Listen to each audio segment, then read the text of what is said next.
You're fired. Effective immediately. The new CEO barely looked up from her portfolio before telling me to hand over the logistics system. All of it. I stayed calm. Then I smiled and said, I'm afraid I can't do that. She frowned. Why not? I looked around the room and answered, because it isn't yours to own. Suddenly, nobody was smiling anymore. My name is Dana. I'm 41 years old, and I want to tell you the full version of what happened in that conference room, not just the moment at the end, but everything that made that moment possible, because the ending only makes sense if you understand the beginning. So let me start there. I did not grow up around computers. I grew up around warehouses.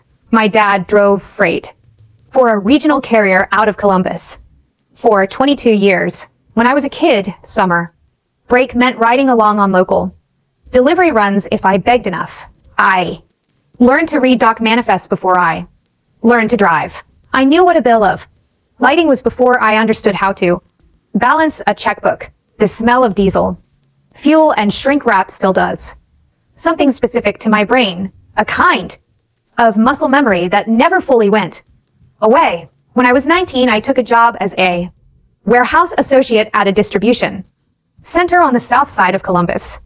Third shift for nights a week, stacking and pulling orders for a regional grocery chain. The work was physical and repetitive, and I was genuinely good at it, which sounds like a modest thing to say, but matters more than people think. Being good at physical logistics work means developing a spatial intuition, an instinct for how things move through space and time and systems. That is very hard to teach someone who starts from a desk. I spent for years on that floor. I watched shift supervisors come and go, most of them decent people crushed by the gap between the schedules their software generated and the reality those schedules were used to account for. I watched a receiving manager named Gerald run the most efficient dock operation I'd ever seen, using a combination of 3x5 index cards, a magnetic whiteboard, and instincts developed over 30 years. His system worked better than any software the company deployed during the 8 years he ran that dock. When Gerald retired, his replacement installed a new platform. Within 60 days, the dock fell apart. Within 90, that's when I understood something important. The problem wasn't that we didn't have enough software. The problem was that the software was being built by people who had never stood on a loading dock and watched what actually happened when a truck arrived 40 minutes late and 2 bays were already at capacity and the shift was turning over in 20 minutes. I decided at 23 to become one of the people who built the software, and I decided I was going to build it differently. I taught myself to code the way most people learned practical skills. In my family, slowly, carefully, and mostly in the hours after everything else was done. I was still working the warehouse while I studied. I'd finish a shift at 6 o'clock in the morning, sleep until noon, and spend the afternoons working through programming tutorials on a used laptop I bought from a coworker for $120. I started with Python because the syntax was readable and the resources were free. Within a year, I was writing scripts to automate the inventory reconciliation I'd been doing by hand every week. Within 2 years, I was building small tools for supervisors at the distribution center. Nothing fancy, just practical things that made the actual work easier. The combination of skills turned out to be unusual. Most developers I encountered in those years had strong technical foundations and almost no operational experience. They could build elegant systems that solved the wrong problems with remarkable efficiency. I had the opposite advantage. I understood the problem at a physical floor level depth that most developers couldn't access from the outside, and I had just enough technical ability to start translating that understanding into working code. I took a job with a mid-sized logistics software company at 26, spent 4 years there learning proper software architecture, database design, version control system. Integration. The job was good, but the products were generic, built for a hypothetical average client, which meant they worked adequately for almost everyone and excellently for almost no one. At 30, I went independent. My first contract was a small regional distributor in Dayton who needed a custom doc scheduling tool after their off-the-shelf software failed 2 consecutive safety audits. I built it in 3 months, charged them a fair rate, and the tool worked exactly as needed. They referred me to another distributor who referred me to a freight broker who mentioned my name to a warehouse manager in Cincinnati. That Cincinnati client is where I learned the lesson that eventually saved me 6 years later. His name was Frank Dinger, mid-50s old.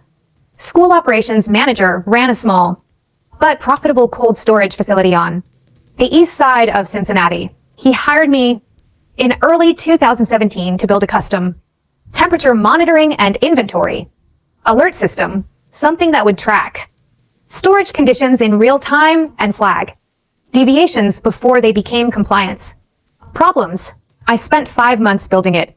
Custom hardware sensors through a monitoring platform I designed from scratch. The system worked beautifully. Frank was thrilled. We had a simple service agreement, clears throat, monthly retainer, standard stuff. I thought we understood each other. Then Frank's company got acquired by a larger regional operator. The new management team sent a letter 2 weeks after the acquisition closed. They had reviewed all third-party service agreements and were terminating mine effective 30 days. From the date of the letter, enclosed was a request for complete source code, system documentation, and all hardware schematics. They wanted everything turned over as part of the transition. They had decided that because they had paid Frank's monthly invoices, they now own the underlying system. The new COO, a man I never met in person, told me by email that I was welcome to submit an employment application if I wanted to continue working with the infrastructure I'd built. I called a lawyer the same afternoon. She read the service agreement and gave me the bad news. Clearly, the contract language was ambiguous enough about intellectual property that fighting it would be expensive and uncertain. I could push back, but the odds weren't great and the legal bills would be significant. Regardless of outcome, I handed over the documentation. I transferred the code. I walked away from 5 months of custom work and gave it to people who hadn't built it and would probably break it within a year. I drove home from that lawyer's office thinking about one thing. I would never let that happen again. When I got home, I sat at my desk and spent the next 3 hours writing the contract template that I would use for every client from that point forward. Every clause examined, every ambiguity closed, every ownership question answered in plain language before a single dollar changed hands. And I made one other decision that evening sitting at that desk. Every system I built from that a point forward would have a fail-safe that I controlled, not as a weapon, clears throat, not as leverage, as a simple practical acknowledgement that my work had value and that value deserved protection. The way a locksmith keeps a spare key to their own shop, the way a contractor retains the architectural plans they drew. Basic professional self-preservation. 3 years later, in the spring of 2019, I got a call from a woman named Patricia Walsh. She was VP of operations at Hartwell Retail Group, a regional apparel and home goods chain based in Cleveland, 47 stores across Ohio,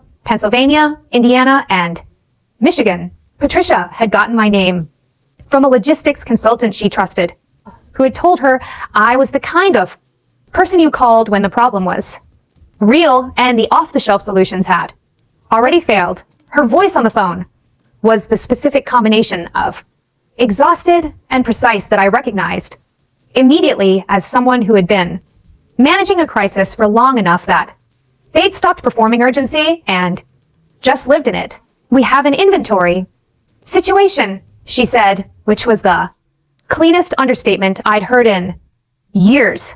I drove to their main distribution center in Cleveland. 2 days later, Patricia met me in the parking lot, which told me something. Executives who meet vendors in parking lots are executives who want the vendor to see the full picture before they get filtered through conference rooms. The full picture was not good. Their inventory operation ran on 3 separate software forms that did not communicate with each other in any meaningful way. The warehouse management system was 8 years old and had been customized so many times by so many different contractors that no one fully understood what it was doing anymore. Their point of sale system fed data into a separate inventory database that updated on a 4-hour delay. Their distribution routing used a third platform that had been purchased during an expansion 5 years earlier and never fully integrated with the other 2. The result was a permanent state of soft chaos. Every night, a team of 3 inventory coordinators worked from 8 o'clock in the evening until 2 o'clock in the morning, reconciling discrepancies between the 3 systems. They called it the closing ritual, and they said it with the hollow humor of people who had been doing something exhausting for so long that it had become normalized. Patricia walked me through the receiving bays, the pick floor, the shipping dock. She pointed out the white bars covered in handwritten overrides and exceptions. She showed me the color-coded sticky note system one of the senior warehouse workers had invented to compensate for the fact that the system's geolocation data was unreliable. We lost $112,000 in a single quarter last year, she said, standing next to a section of shelving where 3 different location labels had been applied and partially removed. Not from theft, from the system thinking we had things we didn't have and didn't have things we did have. I told her what I could build. She asked how long. I said 8 months if everything went smoothly, 10 if it didn't. She asked what it would cost. I told her. She didn't flinch, which told me she had already run the math on what the broken system was costing them. One condition. I said the contract has to be written my way. She said, send it over. I spent 8 months building Hartwell's system, and I want to be specific about what that actually meant, because the work matters to understanding everything that came after. The architecture I designed ran on a server rack I assembled and owned personally, 2 units installed in their main distribution center under a hardware lease agreement that was explicitly separate from the software service agreement. The hardware was mine. The software running on it was mine. Hartwell was paying for the operational output, the accuracy, the automation, the real-time visibility.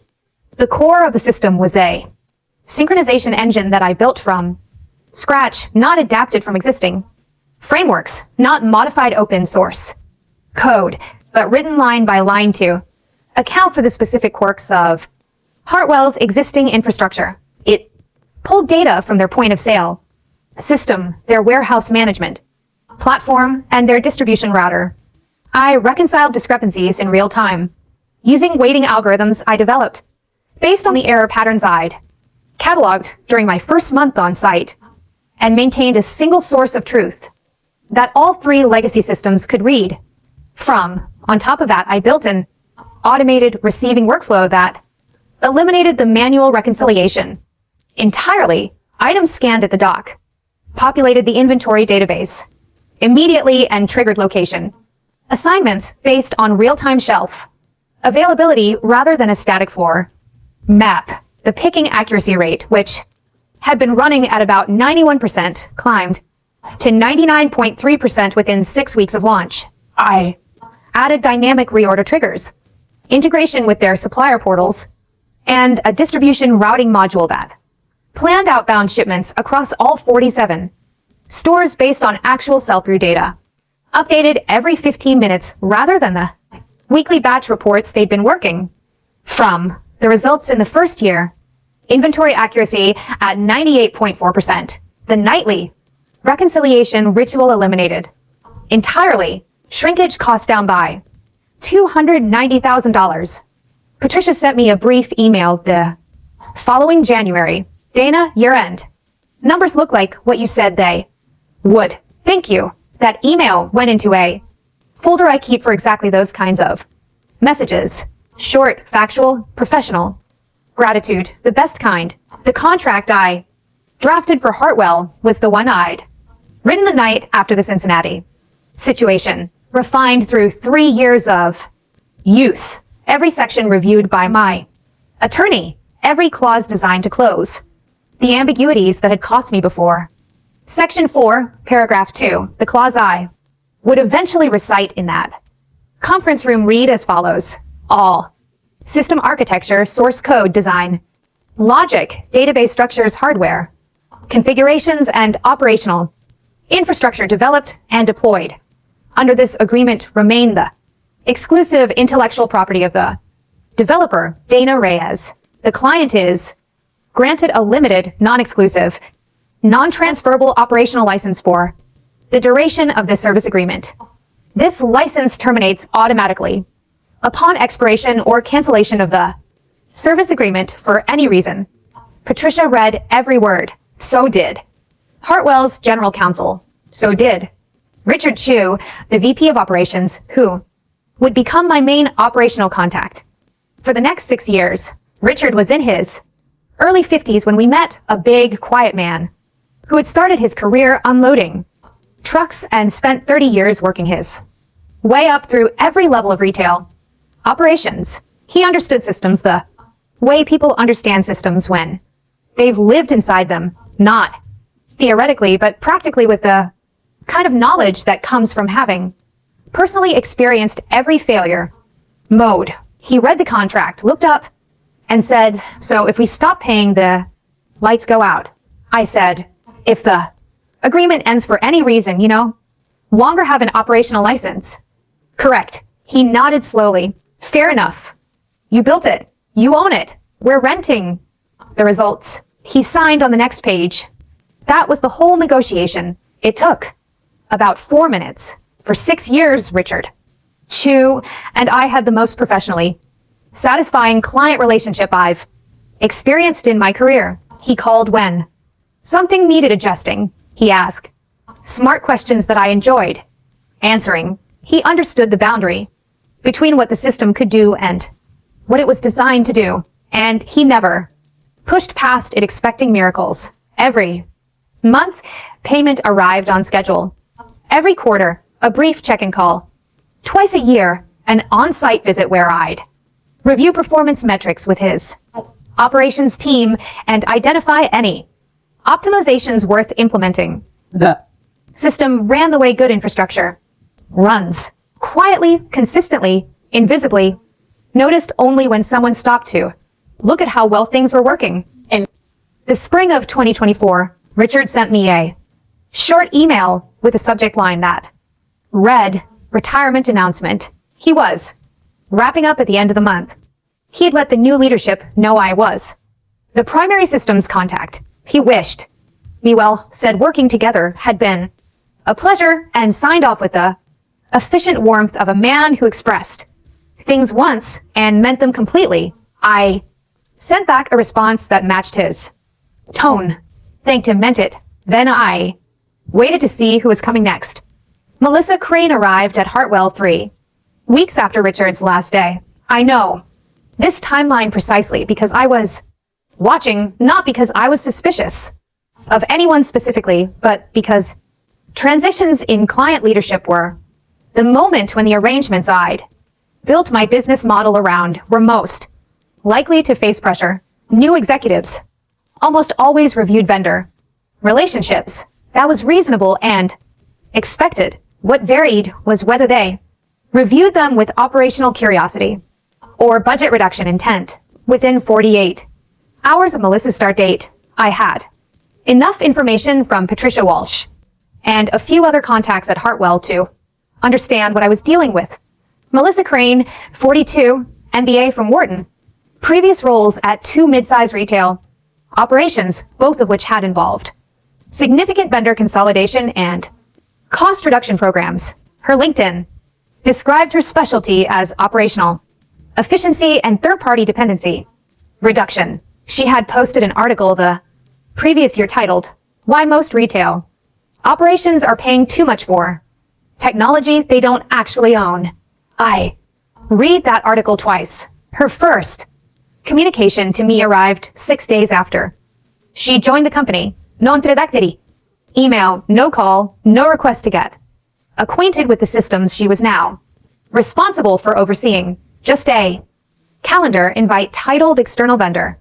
A cost review technology services with her. Assistant's name in the organizer field. And a note that said, "Please come. Prepared to discuss your current scope of services and contractual terms." I replied, confirming attendance and attached as a courtesy our current service agreement and the most recent quarterly performance report. The meeting lasted 22 minutes. Melissa arrived 7 minutes late, sat at the head of the table, and spent the first 5 minutes reviewing something on her phone. When she finally looked up, she asked me to summarize what I did for Hartwell in plain terms.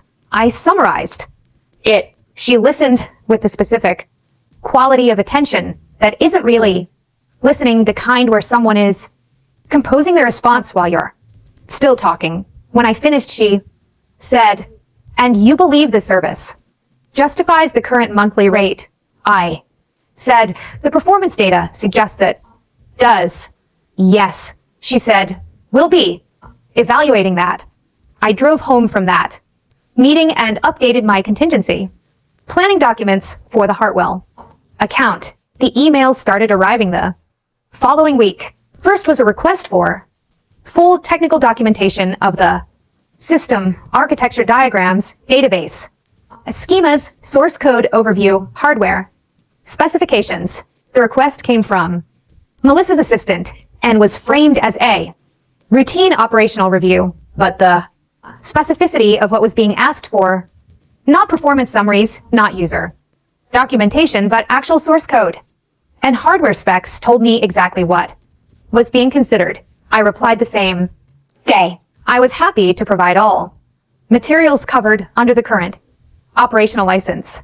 I attached the user documentation, the performance dashboards, the integration specs relevant to their existing infrastructure, everything a client legitimately needed to understand how their operation worked. But I did not provide source code, hardware, schematics, or architectural documentation that would allow someone to replicate or recreate the system. Those materials were mine. Providing them had never been part of any agreement. Melissa's assistant replied. The next morning, Ms. Crane was hoping for more comprehensive documentation, including system architecture and source specifications. I replied, per section 4 of our service agreement, those materials remain proprietary developer documentation. Happy to schedule a call to discuss what's covered under the current license.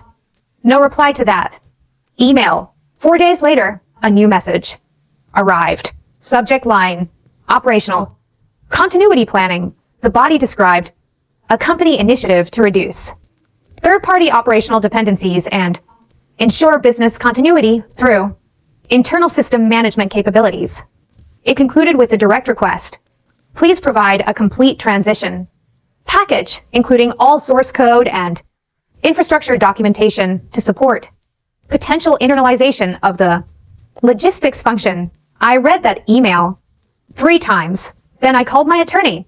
She confirmed what I already knew. They were not entitled to what they were asking for under our agreement, and the request itself was probably a precursor to contract termination combined with an attempt to capture the underlying ID before I knew the termination was coming. We'd seen this lab before. It was not subtle. I sent a response that was accurate, professional, and designed to create a clear paper trail. I noted that the requested materials were not included under the operational license. I offered to discuss any operational continuity concerns on a call. I attached again the relevant contract section. Then I went out to my home office where the backup monitoring system for Hartwell's infrastructure, lived on a dedicated workstation, and I verified that every component of the failsafe was functioning exactly as designed. The failsafe at its core was simple. Every 15 minutes, a background process ran an authentication check against a validation token stored on my server. The token contained a cryptographic signature that I generated and rotated monthly if the check confirmed a valid active service agreement, meaning I had not flagged the account as terminated and the most recent payment had cleared within the grace period. Every subsystem operated normally and the authentication passed without any visible indication to anyone that a check had even occurred. If the check failed for any reason I had defined as a valid termination condition, the system began what I called a graceful disconnection sequence, starting with the lowest priority data feeds and working up through the core synchronization engine. Each subsystem stopped accepting new data and began returning cached results. The dashboards and interfaces that Hartwell's team saw every day would continue to display information, but it would be frozen information, the last good state of the system before the disconnection began. Nothing would crash. No error messages would appear. No alarms would sound. From a surface level, everything would look normal for somewhere between 10 and 20 minutes, depending on network activity. And then, one by one, the inconsistencies would start to accumulate. A delivery truck that should have triggered an automatic pay assignment getting no response. A reorder threshold hit with no purchase order generated. A store reporting a stock out that the central system still showed as fully stocked because the real-time sync had quietly stopped. The system didn't announce its departure. It just left. I had originally designed this mechanism after the Cincinnati situation, a protection against someone taking my work without my consent by ensuring that the work could not function independently of my active participation. But over the years I had refined it significantly. The early version was blunter, more of an abrupt cutoff that could cause operational chaos if triggered without warning. The version I had deployed at Hartwell and at every subsequent client was gentler and more deliberate. The graceful disconnection was designed not to cause damage, but to make the absence of the system visible as quickly as possible to the people who needed to understand what was happening. The goal was clarity, not chaos. I wanted them to understand within 30 minutes that the system was gone, not to spend 3 days troubleshooting what they thought was a software bug before realizing the actual cause. There was one additional element, a manual trigger on my end that could initiate the sequence immediately outside the normal 15-minute check cycle. I had never used it in every previous situation where a client relationship had ended. The termination had been mutual and planned. The system wound down properly. The documentation transferred appropriately. The trigger existed as a last resort, and I treated it that way. The authentication check was scheduled to run at 10:50 a.m. on weekdays. On the morning of the meeting at Hartwell's corporate office, I woke up early, reviewed my contingency documents one more time, dressed carefully, and drove downtown. The conference room was on the floor, glass walls facing a city view that someone had paid a decorator a significant amount of money to make look organic. Round table, 6 chairs, water glasses. Already bored. Melissa Crane was already seated when I arrived 3 minutes early. She had her portfolio open and was writing something, and she did not look up when I walked in. To her left sat a woman I didn't recognize who was introduced as Cassandra from HR. To Melissa's right sat a man in an expensive suit who was not introduced at all, but who had set up a laptop and was typing before the meeting formally began. No one from operations, no one who knew how the Dockler ran or what the routing algorithms did or what it had looked like before I built the system and what it would look like if I stopped running it. I sat down, placed my portfolio on the table and waited. Melissa finished writing whatever she was writing and set her pen down across the top of the portfolio. She looked at me with the efficient, slightly bored expression of someone completing a necessary administrative task. "We appreciate you coming in," she said in a tone that communicated the opposite. "We're going to be making some changes to our vendor structure, and we wanted to notify you in person." I said nothing. I'd found that silence at moments like this had a way of making people arrive at the point faster. "We're transitioning logistics systems management to an internal function," she continued. "Your contract is being terminated effective immediately. We'll process final payment per the contract terms." She picked up her pen again. "Before you leave, need you to hand over the system documentation, source code, architecture, specs, access credentials, hardware, configuration. Our IT team will be taking over operational management. We'll need everything transferred today, if possible. End of business at the latest." She said it the way people say things when they've never been told no by someone who was genuinely entitled to say it. Not arrogant exactly, just completely certain that what she was describing was the natural and obvious next step, and that anything other than compliance would be an aberration requiring explanation. I adjusted the small notebook on the table in front of me. I took a breath. I felt the specific quality of calm that comes not from indifference, but from being very, very prepared. "I'm afraid I can't do that," I said. Melissa's pen paused. "Excuse me." "The system," I said. My voice was even and professional. "It isn't yours to own." The consultant stopped typing. Cassandra from HR shifted in her chair. Melissa's expression moved through a sequence of reactions. Mild confusion, then the corporate mask reasserting itself, then something harder. "We've been paying for the service for 6 years, she said. "The expenditure is ours. You've been paying for operational access." I said, "Not ownership. The distinction is outlined in Section 4 of your service agreement." I opened my portfolio and removed a copy of the contract marked at the relevant page. I placed it on the table facing her and waited while she read. She read it twice. Then she looked up.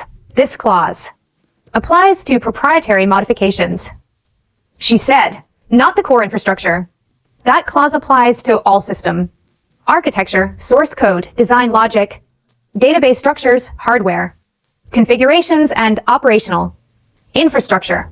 Those are the exact words. The hardware in your distribution center is mine. It's been there under a lease agreement since 2019. The software running on it was written by me and has never been anyone's property but mine." The consultant had closed his laptop.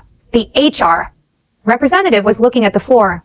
Melissa's jaw moved slightly. She was recalculating. "We'll have our legal team review this." "Of course," I said. "I'd also note that the contract termination you just issued was effective immediately for your own words, which means the operational license for the system has also terminated effective immediately." Another silence. "What does that mean practically?" Melissa asked. Her tone had shifted, still controlled, but with an edge underneath it now. I looked at my watch. It was 10:57. "It means," I said, "that in approximately 5 minutes, you're going to start finding out." The 15-minute authentication check had run. At 10:50, 7 minutes after Melissa had formally terminated my contract, the check found no valid service agreement. The token signature didn't match. The disconnection sequence began. I had designed it to be quiet, and I had designed it to be thorough. And in that moment, I sat in that conference room with 3 people who didn't yet understand what was happening and watch the clock on the wall. At 10:59, the first inconsistency would be appearing.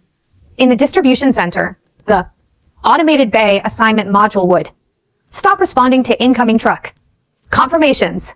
A driver checking in at The receiving dock would get no response from the scheduling system. At 11:01, the real-time inventory sync would have suspended.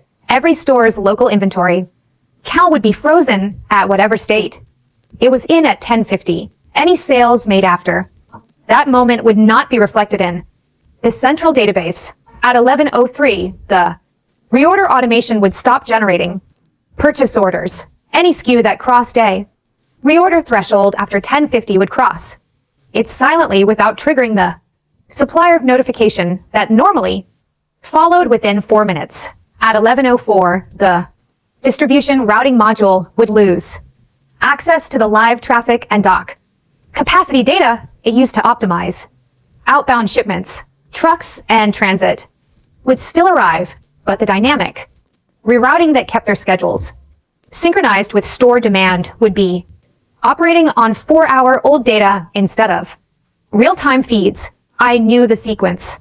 Because I had built the sequence, I knew the order in which things would begin to go wrong because I had designed the system to fail in a specific legible way. At 11:02, Melissa's phone buzzed.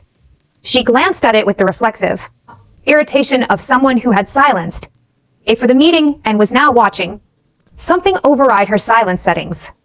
She looked back at me. At 11:03, it buzzed again. At 11:04, it buzzed 3 times in rapid succession, and the consultant's phone lit up simultaneously, and Cassandra's tablet, which had been sitting dark on the table since the beginning of the meeting, activated with a push notification that she read and then looked up from with a different expression than the one she'd been wearing 30 seconds earlier. Melissa looked at her screen. Her face had changed in the precise way that faces change when something abstract becomes concrete. Inventory sync is down, she said. Her voice was flat. All 47 stores. She looked at me. I picked up my portfolio and stood. That's correct, I said. Your license just expired. I did not leave immediately. I'm telling you this because the story that went around the industry afterward had me walking out without a word, which is the more satisfying version, but not the accurate one.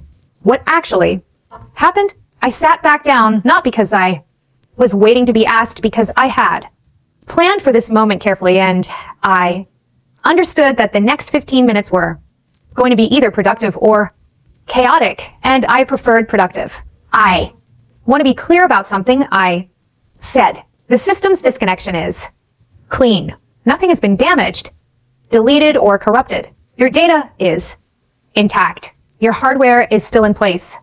The operational capability exists to restore everything to full function within 30 minutes of payment of the restoration fee I've outlined in the proposal that's currently in your general counsel's inbox. I sent it at 9 o'clock this morning. Melissa was already on her phone. The consultant had his laptop open again. Cassandra had left the room entirely. You sent a proposal, Melissa said. Before this meeting, yes. You knew this was going to happen. I prepared for the most likely outcome based on the communications I'd received over the past 2 weeks. Yes. She set her phone down on the table. For the first time in the meeting, she looked at me with something that was not calculated authority, but rather a raw and somewhat stunned assessment. What are the terms? She said. 3 times the standard monthly fee paid by wire transfer before system restoration. Full written acknowledgement of the intellectual property ownership terms in Section 4 of revised service agreement. Going forward, if you want to continue the relationship with updated terms, reflecting the current situation. 3 times emergency restoration pricing. Standard practice. She said nothing for several seconds. Then she picked up her phone and stepped out of the room. I waited. I drank the water that had been sitting in the glass since before I arrived. I looked at the city through the glass wall. Patricia Walsh appeared in the doorway 14 minutes later, moving quickly with the expression of someone who had just run up 4 flights of stairs, both literally and figuratively. Dana, she said, tell me what we're dealing with. I told her, clean no. Embellishment, the contract terms, the disconnection, the restoration path. Patricia had been at Hartwell for 11 years, and she understood operational infrastructure in the specific way that people understand it when they've been personally responsible for it. She asked for precise questions, and I answered. All for the restoration fee, she said. In the proposal, your general counsel has it. She stepped back out. I heard her voice in the hallway, controlled and direct, the voice of someone managing. Upward at speed, the wire transfer. Confirmation hit my account at 1:47 in the afternoon. I drove from the corporate office back to my home office, sat down at the workstation, opened the system console, and reset the authentication token to active status. Every subsystem came back online in sequence. The sync engine reconnected. The routing module pulled live data. The automated workflows resumed from the exact state they'd been in at 10:50 that morning, processing the queue of events that had accumulated during the 3-hour disconnection. I called Patricia to confirm restoration. She thanked me in the brief, businesslike way she always thanked people sincerely but efficiently. Melissa Crane was not on that call. The revised service agreement I sent the following week was signed without negotiation within 4 business days. Patricia handled the execution entirely. Every clause I'd written was accepted as submitted. The new terms included an automatic renewal provision, a formal IP acknowledgement that Melissa's legal team had apparently agreed to without resistance, and an updated rate reflecting the current market and the demonstrated value of the service. I heard through Patricia in the weeks that followed that Melissa had been moved to a different role within the company, not fired, reassigned, which in corporate language sometimes means the same thing and sometimes doesn't. The consultant who had been typing in the corner of that conference room was no longer affiliated with the account. I heard through industry contacts that Melissa had described the situation in the version that circulated in her professional network as a contract dispute with a difficult vendor. I found that framing interesting. It's technically accurate, the way most things are technically accurate when you select the right level of abstraction. What I know is that the 30 minutes between that conference room and the restoration call was the most expensive professional miscalculation she made that year, and that the underlying cause of it was the assumption that someone's expertise could be captured by demanding a file transfer. That assumption is more common than most people think. Within 2 months of the Hartwell situation becoming known in the regional logistics community and in tight industry circles, these things become known. I had received inquiry calls from 4 other businesses, not because they wanted to hire me for systems work, though 2 of them eventually did, because they wanted to understand how I had structured the arrangement. A warehouse operations manager in Pittsburgh who had been building custom automation tools for his employer for 3 years and had never considered that he might be able to retain ownership of what he built. A supply chain consultant in Indianapolis who had a verbal understanding with a client about ownership and was realizing watching my situation that verbal understandings were worth exactly what they were written on. A tech contractor in Detroit who had signed a work for hire agreement on a project that turned out to be far more valuable than anyone had anticipated when the contract was drafted, and who wanted to understand whether there were any options. I spent a Saturday afternoon on the phone with each of them, not charging, just talking through what I'd learned the hard way so they didn't have to. The core of what I told every one of them was the same. The moment you build something valuable, the question of who owns it is already being answered either by a contract you've written carefully or by the absence of one, in which case the answer usually goes against you. Most people wait until there's a dispute to think about ownership. By then, you're negotiating from a weak position against someone who has more resources and less to lose. Write the contract before you start the work. Have a lawyer review it. Understand every clause and make sure the other party understands every clause, because ambiguity in your favor at signing can become ambiguity against you. In a dispute, know exactly what you're licensing and what you're retaining, and put both in plain language that a non-lawyer can read and understand without interpretation, and build your fail-safe before you need it, not to threaten anyone, not as leverage to be deployed aggressively, but as the basic professional acknowledgement that what you've created has value. That value is yours. And the continuation of access to that value is contingent on the continuation of a legitimate agreement. The moment that agreement ends, so does the access. It's not complicated. It's not hostile. It's just accurate.